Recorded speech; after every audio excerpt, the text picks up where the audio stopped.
रबजी live के podcast section में आज हम लोग कुछ विशेष बातें करने जा रहे हैं। जैसे आप सर हमलावर हैं और अपने ही जाति विशेष के कुछ नेताओं पर हमलावर हैं, तो जो नेता हैं, जो जिनको कि मठाधीश भी बोलते हैं उस पार्टी में, वो आपसे नाराज़ हो जाएंगे। जो बात आप कह रहे हैं कि वो अपने पार्टी के फोरम में वो उस तरीके से सवर्णों के बारे में या जो विशेष जाति का जो सवाल है उस पर अक्सर वो चुप हो जाते हैं। उनकी अपनी राजनीतिक ये रहती है, महत्वाकांक्षा रहती है, जिसके कारण वो बोल नहीं पाते हैं। लेकिन एक बात आपको भी समझना पड़ेगा कि वैसे जो मठाधीश हैं पार्टी में, वो लोग आपसे नाराज हो जाएंगे। इसके बारे में क्या कहना चाहेंगे आप? उनका निजी स्वार्थ है ना।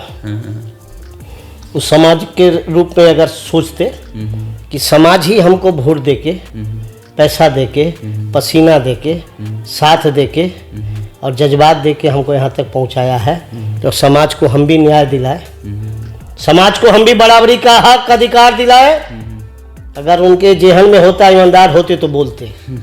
तो स्वार्थी है, लोभी लालची लोग हैं। भले मेरे समाज में जन्मा हुआ वो जयचंद है, मानसिंह है, मिर्जाफर है, ठीक है। ऐसे राजनीतिकों को अब समाज पहचान गया है। हम बहुत दिनों तक मजबूर रहने वाले नहीं हैं। बहुत बड़ी सामाजिक क्रांति की तैयारी चल रही है। मैं आज आपको बता देता हूँ, कोई भ्रम में ना रहे, कोई भूल में ना रहे। और नेताओं के कहने पर अब हमारा समाज, सवर्ण समाज वोट नहीं देता है, उन नेताओं के कहने पर वोट नहीं देता है। ये स्वतः चिंतन मनन करता है कि हमारे लिए राष्ट्रवादी धारा कौन, हमारे लिए सनातनवादी धारा कौन, हमारे लिए विकासवादी धारा कौन। ये स्वतः चिंतन करता है, मनन करता है और समाज में उसकी स्वतः परिचर्चा करता है। वहीं से तय होता है कि हमको वोट किधर देना है। ये किसी पार्टी के, किसी नेता के कहने पे वोट हम लोग नहीं देते हैं। तो पार्टी बेवकूफ है कि ऐसे नेताओं को पाले हुए हैं जिसका कोई मतलब मायने नहीं है। आप अगर हमारे मिजाज की धारा नहीं हो तो कल आपको भी बदल देंगे हम। और कोई भ्रम में ना रहे कि हम गुलाम है किसी के, ये भ्रम में ना रहे। और हम शेर है, बनावटी शेर। बनावटी मतलब हमको जमीन पे नहीं बनाया गया है, ऊपर वाले ने बनाया है। हम पढ़ते हैं तो हमको अमेरिका ले रखना चाहता है अपने देश के विकास के लिए। हम पढ़ते हैं तो हमको यूरोप का देश रखना चाहता है अपने विकास के लिए, जापान रखना चाहता है अपने विकास के लिए, ऑस्ट्रेलिया रखना चाहता है अपने विकास के लिए। हम हैं तो इस देश का विकास का धारा मजबूत है। याद रखिएगा, जिस गांव में सवर्णों की संख्या नगण्य है या नहीं है, उस गांव का विकास जहां सवर्ण छोटे संख्या में भी है उसके मुकाबले में कम है। कारण क्या है, कभी पता किए?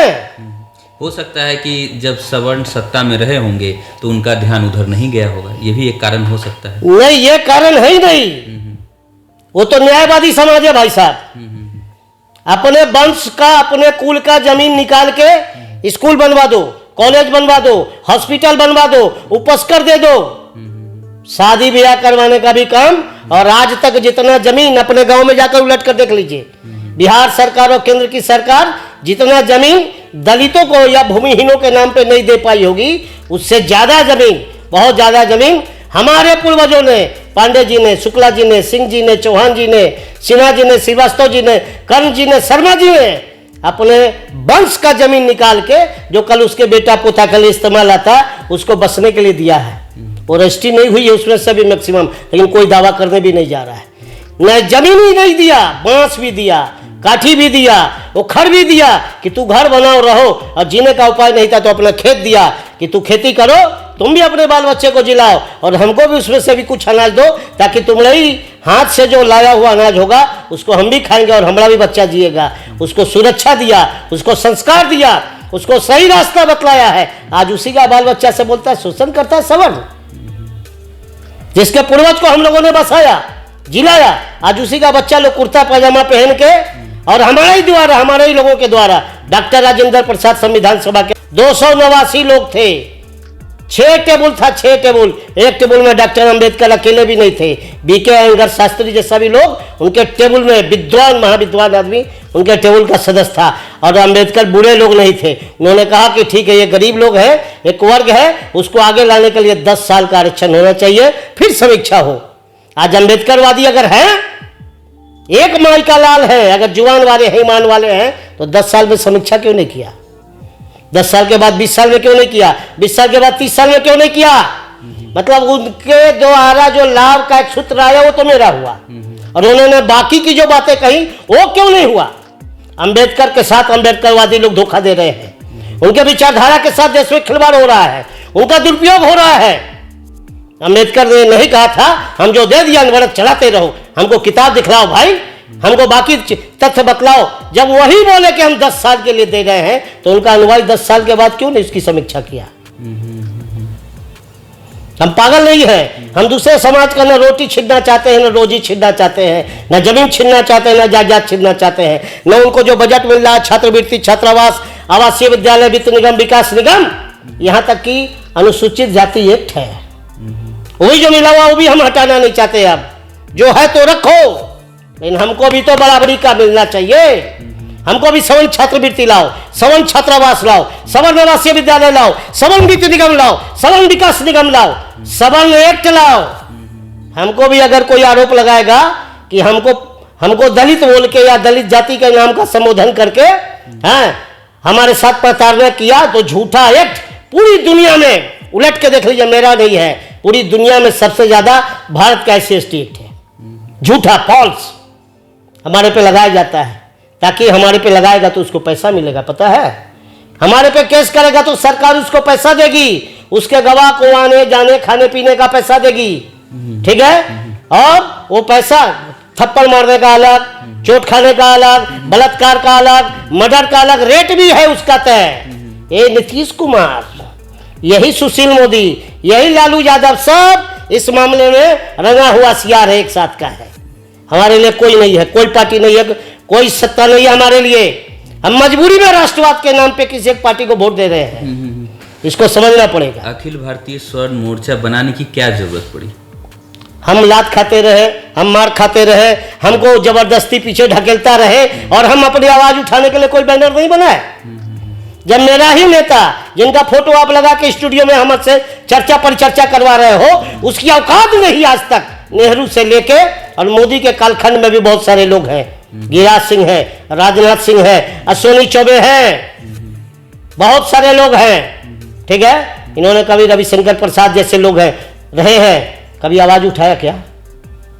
कभी नहीं उठाया, उठा भी नहीं सकता है। इन्होंने बोला कि 10% आरक्षण हमने नहीं दिया, नहीं दिया, हम लोगों ने उनको गिराया है, हम लोगों ने गिराया है। जब शिवराज सिंह चौहान मध्य प्रदेश का पिछला वाला जो मुख्यमंत्री कालखंड का के बाद का चुनाव था, बोला कि किसकी माल का कौन माई का लाल है जो ये अनुसूचित जाति के खिलाफ लड़ेगा, बोलेगा और हमसे डिमांड करेगा। सवर्णों को वो ताव पे दिखला रहे थे, औकात बतलाना चाह रहे थे। और दूसरी तरफ वसुंधरा राजे सिंधिया है तो सवर्ण ही, लेकिन हमारी घोर उपेक्षा कर रही थी। यही हाल रमन सिंह का भी था।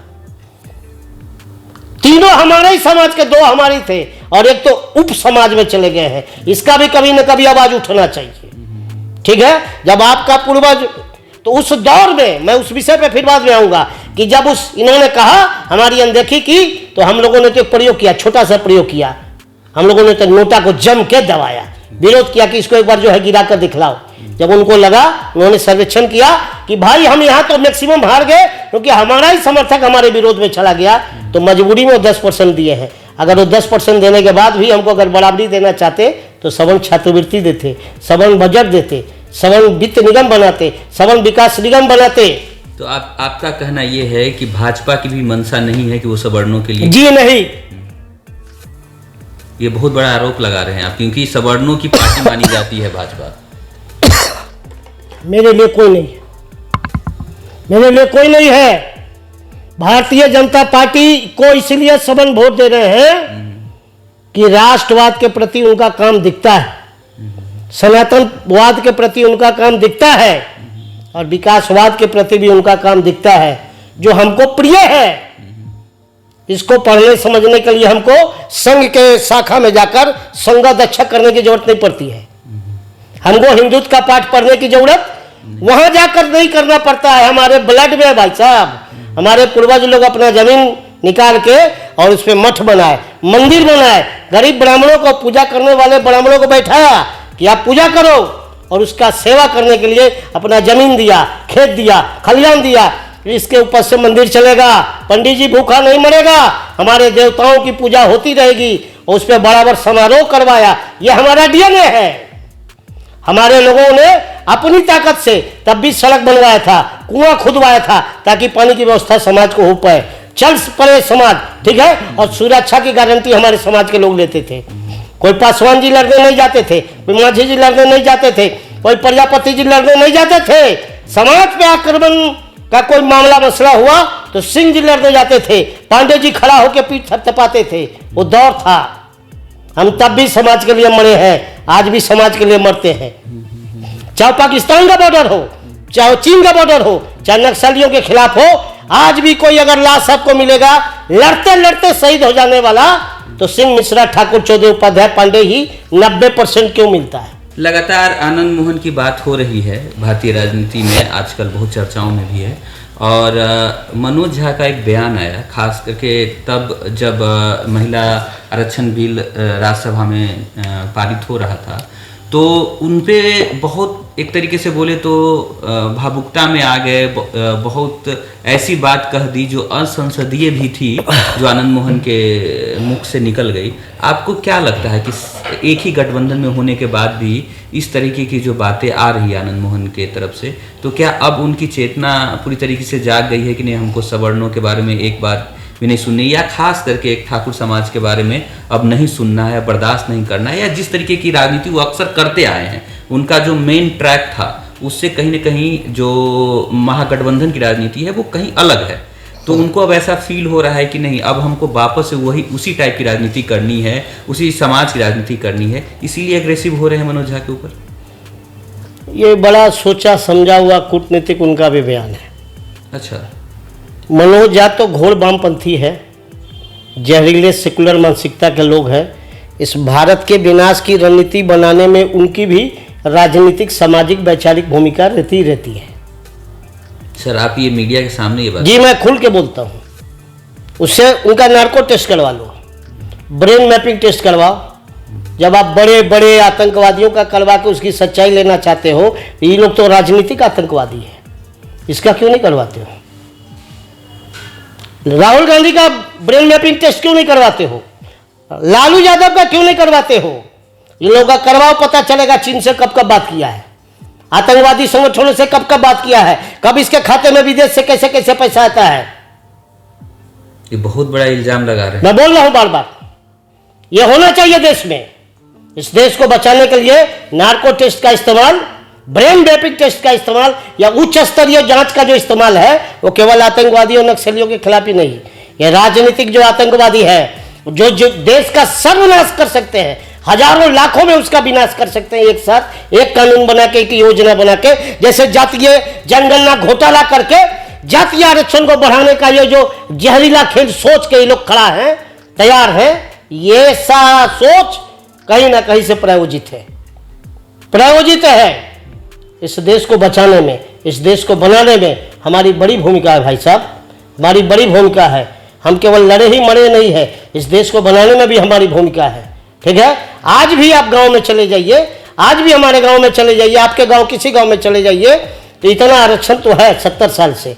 तो आप देखिएगा जिस दलितों के जिस परिवार का व्यक्ति को नौकरी हो गया, ठीक है, वो समझ गया कि पढ़ने के बाद ऐसे ऐसे नौकरी होता है, वो अपनी बेटी को पढ़ा के ठीक नौकरी दिलवा देगा, अपना बेटा को पढ़ा के दिलवा देगा, फिर बहू भी ऐसे ही लाएगा जिसको नौकरी दिलवा सकता है। उसके घर के बगल में जो उसी का भतीजा है, उसी के परिवार का दूसरा व्यक्ति है जो शिक्षित नहीं हो पाया, उससे अपने घर में बर्तन पोछा करवाता है। 3 ही प्रकार की दोस्ती होती है, टकास, गिलास और क्लास।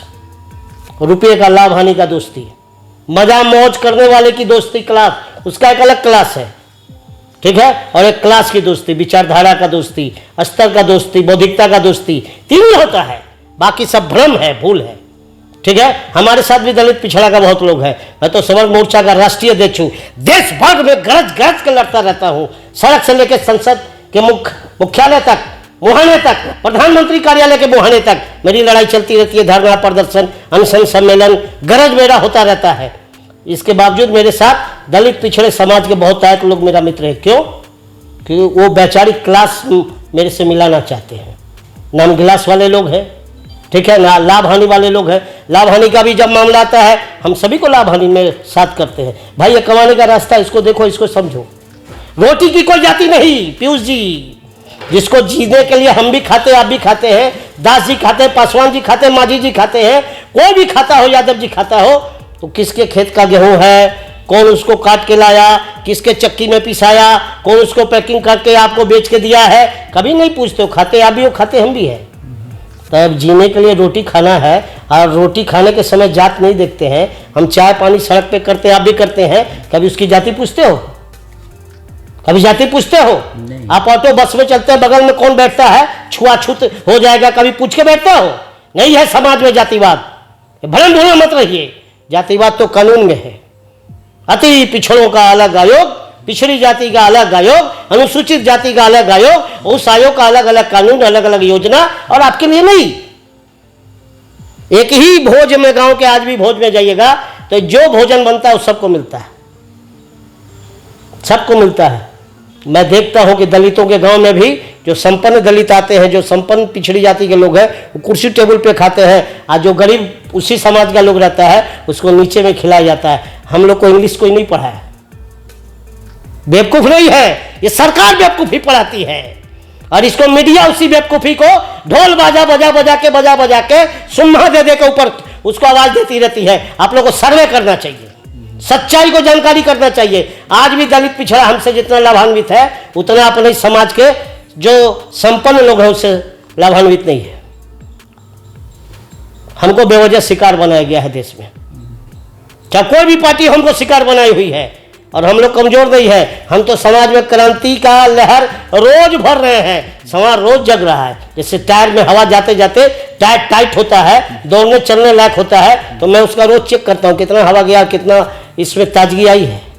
मैं जानता हूँ ये देश और इस समाज में एक बड़ी वैचारिक क्रांति लड़ने की स्थिति में हम समाज को ला रहे हैं। आप जो बातें कह रहे हैं सर, इससे इतर जो आपके ही समाज के कुछ लोग हैं जो विभिन्न पार्टियों में हैं या किसी लाभ के पद पर बैठे हुए हैं, वो आपसे इतर बात करते हैं, वो आपका सहयोग कभी नहीं करेंगे। जो मेरी समझ है उस हिसाब से आपको नहीं लगता है कि जब पॉलिटिकल पार्टी में जो बैठे हुए लोग आपकी मदद नहीं करेंगे, तो फिर आप जो चीज़ हासिल करना चाहते हैं, जो समाज के लिए करना चाहते हैं, जो आयोग के थ्रू जो काम करना चाहते हैं, उसमें आपको सफलता मिलने में बहुत तकलीफ होगी, बहुत देरी होगी? हम पार्टी बना के ही लड़े, ये कहाँ लिखा हुआ? संविधान में ऐसा कोई है क्या? संविधान में मैं आज आपको बात बता देता हूँ। आपको संविधान के अनुच्छेद के 14 से लेकर 19 तक में बराबरी का, समानता के, हक अधिकार का कई बिंदु दिया हुआ है। ठीक है, मैं जानता हूँ, मैं पढ़ता हूँ, इसीलिए मैं बोल रहा हूँ। आप अकेले भी अपनी बात को लेके इसे यहाँ रख सकते हैं। आपको बोलने की आज़ादी है, मांगने की आज़ादी है। समाज में, देश में सरकार से, समाज के नेतृत्वकर्ता से मांग सकते हैं। ठीक है, ये जो राजनीतिक दलों में बैठा हुआ लोग है, उसको तो हमारे से एलर्जी होगी ना, उसको हमारे से एलर्जी होगी। मैंने उसके बुराइयों को, उसके कमियों को, उसके शिखंडीपना को सार्वजनिक किया है, और समाज में उसकी इज्जत नहीं है। मजबूरी में लोग उसके साथ में जाते हैं। भाई साहब, अब पहले वाला बाबत नहीं है। विधायक जी आ रहे हैं तो जिस जगह से वो आ रहे हैं, इन कर रहे हैं, तो पहले से गाड़ी, मोटरसाइकिल, और वो पुराना जीप का दौर था, वो ले लेके लोग खड़ा है, आए हैं, तो उनको वहीं से माला पगड़ी पहना के उनके पीछे पीछे पीछे पीछे चल रहे हैं। आप पता कर लीजिए, आप पता कर लीजिए कि आप विधायक, एमपी, मंत्री जब आते हैं तो प्रायोजित गाड़ी मंगवाते हैं। मैं तो खुले तौर से कहता हूँ। ये अक्सर हम लोग मीडिया में हैं और लगातार ये चीज़ देखने को मिलती है कि जो वो राजनीति का दौर था, वो सम्मान था नेताओं का, वो सम्मान लगातार गिरता जा रहा है। और इसका कहीं ना कहीं एक समय आने के बाद जो क्रिमिनलाइजेशन ऑफ पॉलिटिक्स हुआ, बहुत सारे क्रिमिनल जो राजनीति में आए, उनका भी एक देन है, जिसके कारण लोग उनके पीछे जानने से मना करने लगे। जब अच्छे लोग थे उनके पीछे लोग थे। आज के समय में जो चीज़ें, जो राजनीति और जो विचार की राजनीति थी, उसमें कमी आई है, इस बात में कोई दो राय नहीं है। ठीक है, मैं ये कहना चाहता हूँ कि हर जो एक कार्यक्रम होता है, हर एक मंशा होती है, उसको पूरा करने के लिए एक प्रोसेस होता है जिसके थ्रू आप उस चीज़ को पूरा कर सकते हैं। आपने ये लड़ाई लड़ी अखिल भारतीय स्वर्ण मोर्चा को, आप जैसा बता रहे थे कि 20 साल 22 साल लड़ाई लड़ने के बाद जो कुछ हासिल हुआ, आपको 10% आरक्षण मिला या जो कुछ भी हुआ, अगर पूरे तरीके से सहयोग नहीं होता है उनका, जो राजनीतिक दल में अभी बैठे हुए हैं, तो हो सकता है 22 साल और 44 साल और लग जाए इसको हासिल करने में। आपको नहीं लगता है कि उनके साथ थोड़ा अच्छा कोऑर्डिनेशन बना के, थोड़ा फ्लेक्सिबल होके अगर बात की जाए, सारे समाज के साथ बैठ के बात की जाए और राजनीतिक दल के साथ भी समावेशी तरीके से बात की जाए, अच्छी बात, तो अच्छे समय अच्छा में, सवाल, कम समय में ये चीजें अच्छा सवाल जी, प्रमाणिक जवाब देता हूँ मैं। जी जी 2012 में हमने राष्ट्रीय चिंतन शिविर लगाया था 2 दिनों का, 11 या 12 था। कैलाशपति मिश्रा जी का देहावसान हुआ था और उनका ब्रह्मभोज हो रहा था, यानी कि अक्षतवास्ता वाला कार्यक्रम। वो क्या बोलते हैं, पशुपालन वाला जो कॉलेज है उसके ग्राउंड में, वेटनरी, ठीक है, वेटनरी कॉलेज में। मैं पूर्व भाजपाई भी रहा हूँ, भारतीय जनता पार्टी में प्रदेश के भी एक विंग में काम किया हूँ और भी काम किया हूँ, तो उस नाते करीबीपन उन लोगों से रहा भी है। तो हम लोग बहुत तरीके का आमंत्रण पत्र बना के कि देश के और बिहार के सवर्णों के हालात और उसके समसामयिक कानूनी आवश्यकता वाले विषय पे एक राष्ट्रीय चिंतन शिविर लगाई गई है 2 दिनों का। उसमें आप लोग अतिथि बन के आए, उद्घाटनकर्ता बन के आए, ठीक है। इसका आमंत्रण पत्र छपा के विधिवत नाम के साथ पैक करके हम लोगों ने ले जाके दिया था और दूसरी पार्टियों को भी दिया था, ठीक है। मत बुलवाइए हमसे। उसको फाड़ा गया मेरे सामने में, उसको ऐसे करके मचोड़ के फेंका गया मेरे सामने में। क्या कारण रहा होगा सर? वो क्या बोला सो समझिए। हमको राजनीति में बर्बाद करना होना है क्या? वो व्यक्ति केंद्र में मंत्री बना, कल हो गया राज्यपाल बन सकता है, अभी संसद है। उनके साथ जो दूसरा व्यक्ति है अभी हिंदुत्व का बड़ा लीडर है, वो भी हाँ में हाँ मिला चुप हो गए। उन्होंने कोई कमेंट्स तो नहीं दिया, लेकिन फाड़ते हुए और फेंकते हुए देखा। एक व्यक्ति जो सबको, जिसको सब समेट के छीन के दे दिया गया, जो नौजवान था उस समय, ठीक है, वो लेके कहाँ फेंका पता नहीं। वो व्यक्ति बिहार में हम लोग की लड़ाई से जो सवर्ण आयोग बना उसका मेंबर भी बना। आज अपनी पार्टी के वो बड़े शख्सियत हैं, ठीक है। कोई व्यक्ति हमारे चिंतन शिविर में नहीं आया भाई, कोई नहीं आया। हम राष्ट्रीय सम्मेलन करते बुलाते, कोई नहीं आता है। वो दलितों के सम्मेलन में स्वेच्छा से जाते हैं, पिछड़ों के सम्मेलन में जाते हैं, जबकि न वो दलित है न पिछड़े हैं न अति पिछड़े हैं। उसके सम्मेलन में जाते हैं, अनुसूचित जनजाति के भी सम्मेलन में जाते हैं, यहाँ तक कि अल्पसंख्यक का भी जो कार्यक्रम होता है उसमें भी हो जाते हैं। लेकिन अपने समाज के गरीबी, लाचारी, फटेहाली की चर्चा सम्मानजनक रूप से उनको अपने ही मंच पे अपने ही सामाजिक लोगों के साथ करना था, उससे डरते हैं, घबराते हैं, भागते हैं। ये प्रवृत्ति बना दी गई है।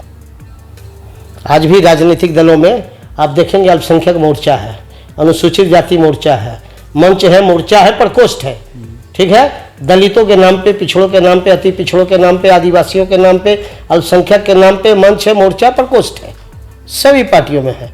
आप किसी पार्टी में ढूंढ के ले आओ सवर्ण मंच, सवर्ण मोर्चा, सवर्ण प्रकोष्ठ। अभी कोई बनाया, अभी शुरू भी किया है, तो शुरुआत भी किया, डब्बा बंद भी कर दिया। मेरी बात को समझ के चलिए।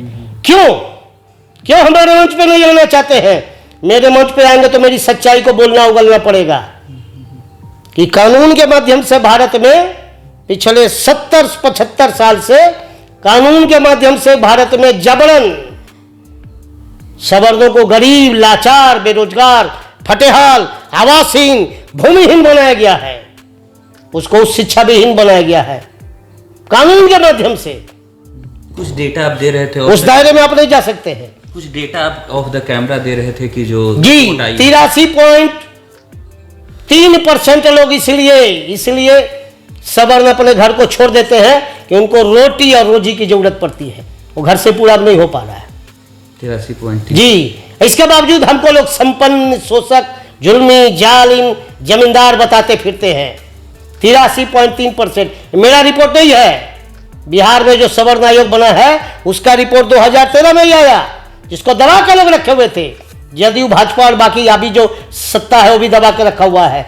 तो एक अखबार ने अपने माध्यम से उसको जानकारी मिली, सारा रिपोर्ट फ्लैश आउट किया है। तो उसकी कॉपी है, हमसे जो जो मांगते हैं मैं देता हूँ, अखबारों में है, मैं बता देता हूँ, आप निकाल लो, पढ़ लो। 49 पॉइंट से ज़्यादा % हमारा जो नौजवान है, युवा युवतियाँ हैं, वो हायर एजुकेशन नहीं ले पाती, इसलिए कि उसके ऊंची शिक्षा लेने की आर्थिक क्षमता नहीं होती है। यानी कि हम बहुत मैट्रिक इंटर तक जाते जाते हम 50% फिर उससे आगे पढ़ने की हिम्मत नहीं रख पाते हैं, उस शिक्षा नहीं ले पाते हैं। ठीक है, 33.3% लोग तो एक धूर जमीन नहीं है, लैंडलेस है। 20% के पास तो पक्का मकान नहीं है, कच्चे मकान में रहते हैं। जबकि आज तक इतना इंदिरा आवास, आज तक इतना प्रधानमंत्री आवास, इसको गरीब माना ही नहीं जाता है, तो इसको देगा कौन? ये गरीब है लेकिन माना नहीं जाएगा, ये फटेहाल है लेकिन माना नहीं जाएगा, ये बेरोजगार है लेकिन माना नहीं जाएगा, ये बदहाल है लेकिन माना नहीं जाएगा।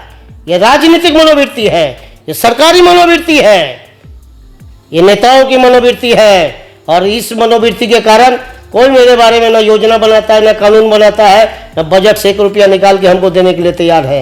नीतीश कुमार ने बिहार स्टूडेंट क्रेडिट कार्ड एक योजना शुरू की, जिसके तहत 4 लाख लोन के रूप में स्टूडेंट को दिया जाता है, बच्चों को जो हायर एजुकेशन पढ़ना चाहते हैं।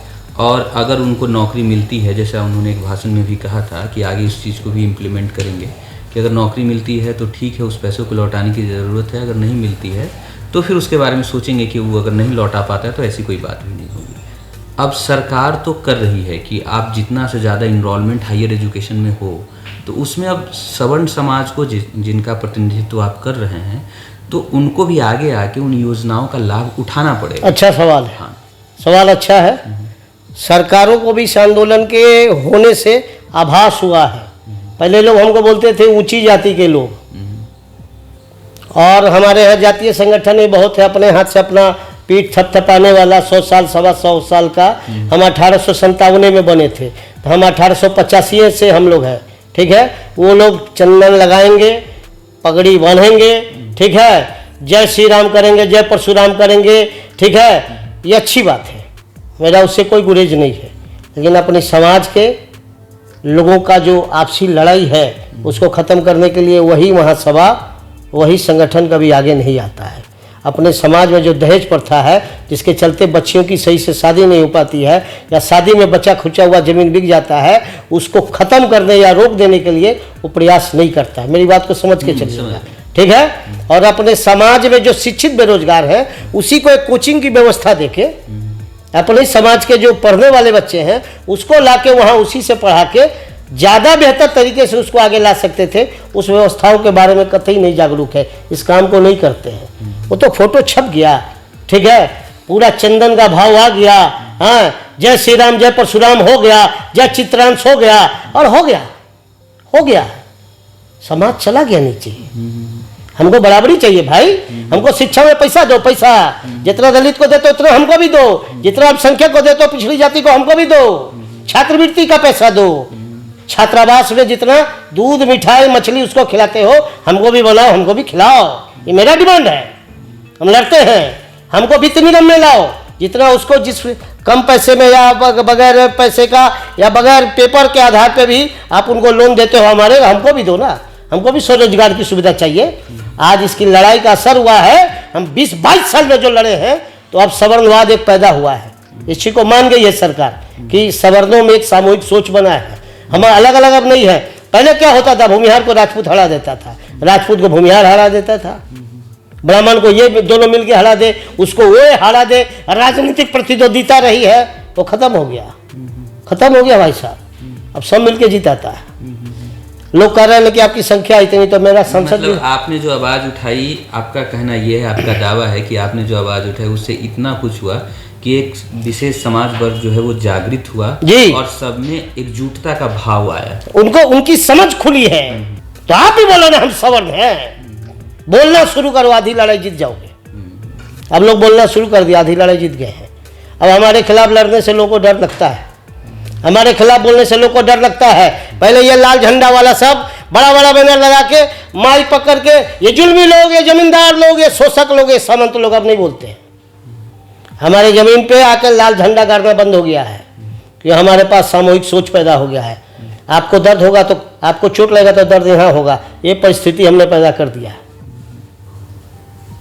ये परिस्थिति हम पैदा कर दिए हैं, सवर्णवाद जग गया है, इसमें कोई दो राय नहीं है। हमको कोई मुट्ठी में दबा लेगा और हमको कोई नीचे ढकेल देगा, ये कागज से बना के, असंभव है, ये कल्पना कर रहा है कोई। हम ना मिटने वाले थे ना मिटने वाले हैं। अरे हम तो आत्मविनाशक थे, अपने बारे में सोचते ही नहीं थे, देश के बारे में सोचते थे।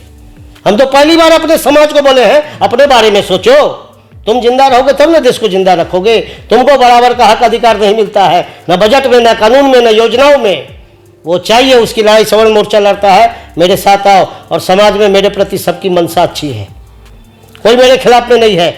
हम समाज, सभी समाज मेरे लिए आदरणीय है, चाहे राजपूत हो, भूमिहार हो, ब्राह्मण हो, कायस्थ हो, सभी हमारे लिए आदरणीय है। और किसी में कोई फर्क और हम लोग अलग आओ नहीं देखना चाहते। हम वो दौर आ चुका है, हमको कोई दबा देगा, हमको कोई खत्म कर देगा, ये हो नहीं सकता है। हमारी समझ भी बहुत दूर तक है। चलिए, तो आज हमारी बात हुई अखिल भारतीय सवर्ण मोर्चा के राष्ट्रीय अध्यक्ष संजीव सिंह जी। संजीव सिंह जी से आज बात करते हुए एक बात समझ में आई कि राजनीतिक रूप से ये फिट नहीं बैठते हैं।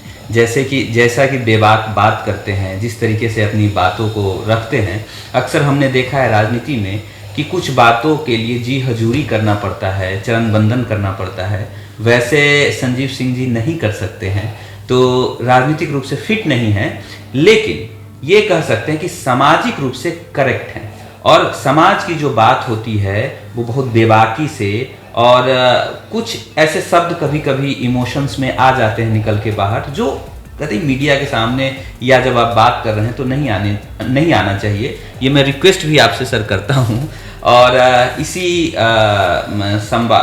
बात के साथ हम लोग इस पॉडकास्ट को विराम देते हैं, और हम कोशिश करेंगे कि संजीव सिंह जी एक दो बार और हमारे साथ जुड़े और अपने बारे में, आज तो थोड़ा राजनीतिक और सामाजिक बात ज़्यादा हो गई, अपने बारे में ज़्यादा बात करें, ताकि इनसे अगर कुछ सीखने का मौका मिल सके हमारे दर्शकों को, तो वो भी मिलना ज़रूरी है। आप हमारे साथ जुड़े रहें। अगर इस तरीके की वीडियो आपको लगातार देखनी है तो हमारे चैनल को सब्सक्राइब कर सकते हैं और बेल आइकन को बजा दीजिए, ताकि अगर कुछ इस तरीके की वीडियो आए तो उसका नोटिफिकेशन आप तक जल्द से जल्द पहुंचे। और अखिल भारतीय स्वर्ण मोर्चा के राष्ट्रीय अध्यक्ष संजीव सिंह जी को मैं बहुत बहुत धन्यवाद देता हूं कि वो हमारे साथ जुड़े, हमारे साथ पॉडकास्ट का एक हिस्सा बने। आपको बहुत बहुत धन्यवाद सर। सबका धन्यवाद।